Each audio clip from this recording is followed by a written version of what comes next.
बोलो हनुमंत लाल की जय। हनुमंत लाल जी का ध्यान करके हम चलते हैं श्रीमद् भागवत के एक प्रसंग की तरफ। बोलो वृंदावन बिहारी लाल की जय। देव ऋषि नारद सनक सनंदन चारों भाइयों से कहते हैं कि मैं चारों तरफ पाखंड देख करके जब यमुना तट पे गया तो भक्ति युवती और बूढ़े ज्ञान वैराग्य उनके पुत्रों को देखकर मैं भी चिंतित हुआ और वे अभी तक उनको मुक्ति नहीं मिली। भक्ति मैया इस तरह से अपने पुत्र के निवारण के लिए, होश में आने के लिए जो बेहोश थे पूछ रही हैं। तो देवर्षि नारद ने कहा, सा कृष्णा क्वापि नो गतः। वे कहीं कन्हैया लाल चले नहीं गए, बल्कि आज भी भक्तों के हृदय में हैं। इसलिए आपको किसी भी प्रकार से चिंता करने की आवश्यकता नहीं है। श्री कृष्ण चरणाम भोजम स्मर दुखम गमिष्यति। आप तो गोविंद के पाद पद्मों का स्मरण करो, दुख अपने आप ही भाग जाएगा। हरि स्मृति ही सर्व विपत्त विमोक्षणम। गोविंद की स्मृति सारी विपत्तियों से अपने आप ही मुक्ति दिला देती। इसलिए माता जी गोविंद के चरण कमलों का ध्यान करो,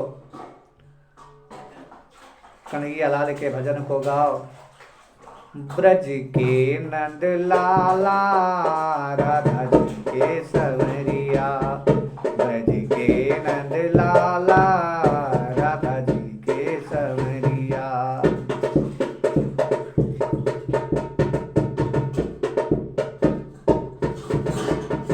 सांवरिया को आने पुकारो, सांवरिया को सांवरिया को आने पुकारो, चले आएंगे दुअरिया राधा जी के संवरिया, चले आएंगे दुअरिया राधा जी के संवरिया। ब्रज के नंद लाला राधा जी के संवरिया, ब्रज के नंद लाला राधा जी के संवरिया।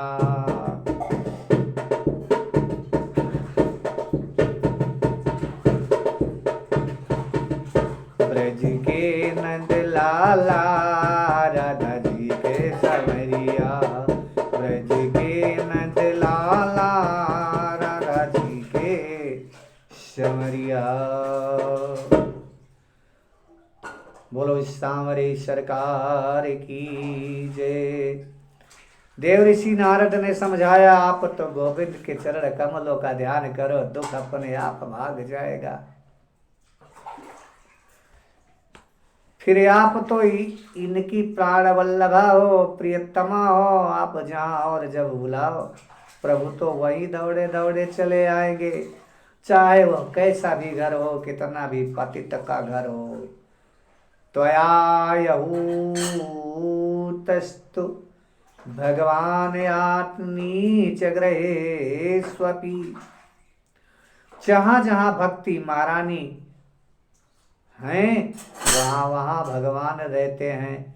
चाहे वो व्याध का घर हो, चाहे बहलिया का घर हो, दास का घर हो, मीरा जी का घर हो, किसी का भी हो, गजेंद्र का हृदय हो, बानर का, भालू का हृदय हो, भक्ति जहाँ है वहाँ भगवान है। भगवान आए बिना रह नहीं पाते। प्रियतम प्रभु अपनी प्राण वल्लभा के पीछे लगे रहते हैं। इस प्रकार भक्ति की बड़ी महिमा नारद ने गाई। अब नारद जी ज्ञान और वैराग्य को स्वस्थ करने का प्रयास करने लगे। ज्ञान और वैराग्य के पास आकर देव ऋषि नारद ने बड़े बड़े दिव्य वेद मंत्रों के माध्यम से वेद पाठ किया। चारों वेद सनय सनय सुना दिए, पर लाभ नहीं हुआ। उपनिषदों का पाठ किया, फिर भी लाभ नहीं हुआ। सबका सार भगवत गीता भी सुना दिया, वो भी एक बार नहीं। गीता पाठेर मोहर मोह, अनेक बार भगवत गीता का भी पाठ सुनाया। थोड़ी सी चेतना तो आई ज्ञान वैराग्य को, परंतु फिर गिर गए पहले की भांति, मानो सो रहे हो। अब नारद को चिंता होने लगी, ज्ञान प्रबुध्यताम शीघ्रम, अरे वैराग्य प्रबोध्यताम।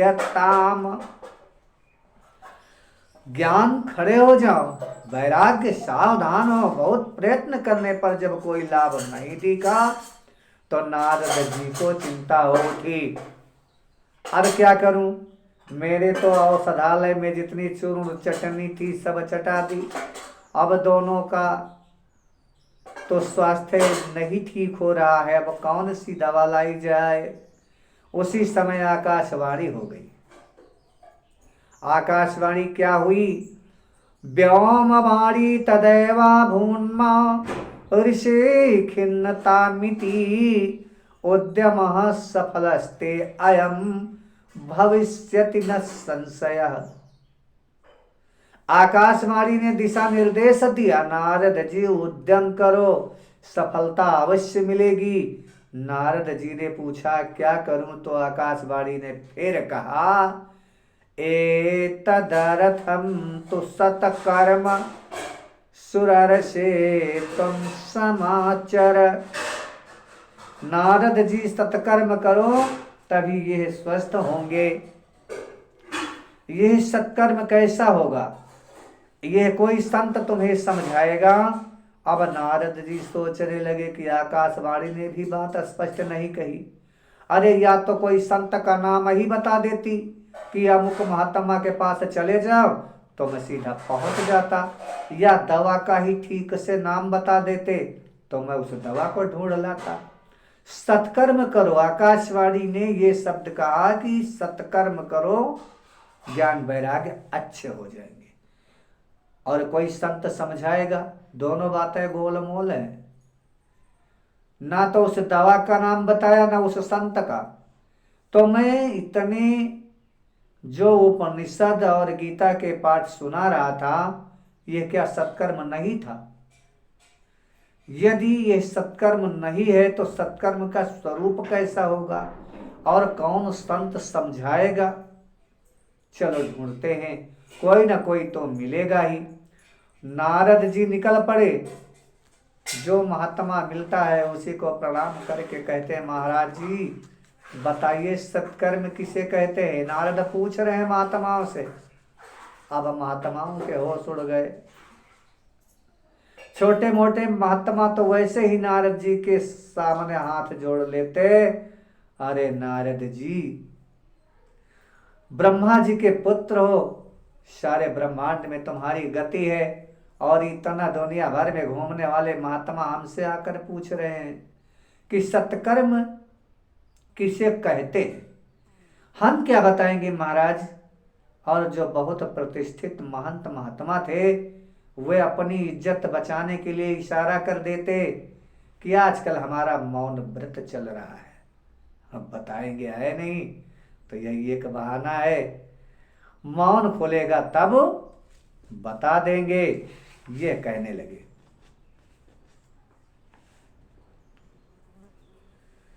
मुंह की भूता स्थान तुक न्यस्त पलायितः। कुछ मौन व्रत लेकर बैठ गए, कुछ दाएं बाएं होकर खिसक गए। पर नारद जी को समुचित उत्तर देने वाला कोई महात्मा नहीं मिला। अब नारद जी को और भी ज्यादा परेशानी बढ़ गई कि अब क्या करे, क्या किया जाए भाई। सामान्य व्यक्ति दवा पूछे तो कोई भी डॉक्टर बता देगा। सामान्य व्यक्ति दवा पूछे तो कोई भी डॉक्टर बता देगा, और अनुभवी डॉक्टर छोटे डॉक्टर से पूछ ले तो क्या बताएगा। अनुभवी विख्यात डॉक्टर यदि कोई औषधि पूछे तो छोटे मोटे डॉक्टर बताने में भी साहस नहीं जुटा पाते कि इतना बड़ा विशेषज्ञ हमसे पूछ रहा है।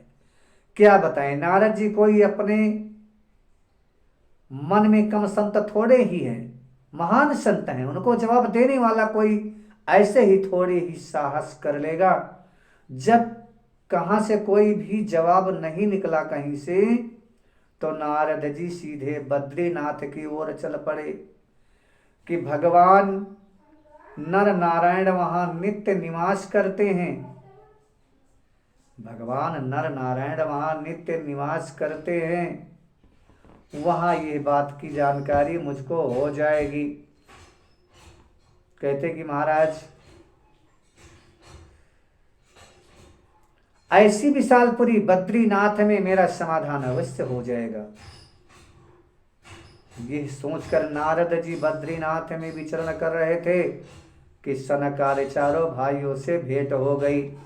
नारद जी अपनी पूरी बात कथा व्यथा सुनाते हुए कहते हैं कि महाराज अब आप ही बताइए, आपने मेरी चिंता का कारण पूछा तो मैं पूरी समस्या पूरी सामने रख दी। आप कृपया बताइए कि वो सत्कर्म कौन सा है जो आकाशवाणी ने मुझे बताया था। महाराज आप भी कोई साधारण महात्मा नहीं हो। आपकी सबसे बड़ी विशेषता तो ये है कि सदैव वैकुंठ में पहुंच गए।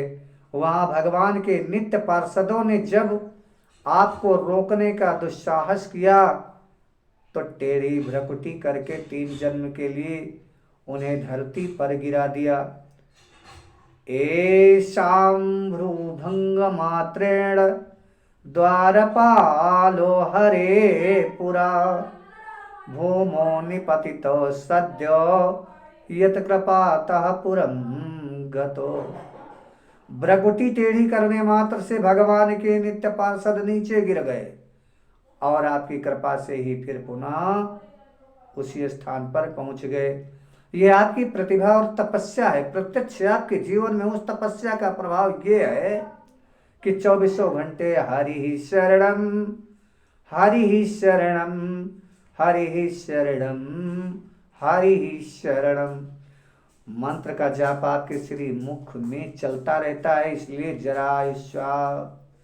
जरायुष्मान न बाध्यते, आपको कभी बुढ़ापा आता ही नहीं।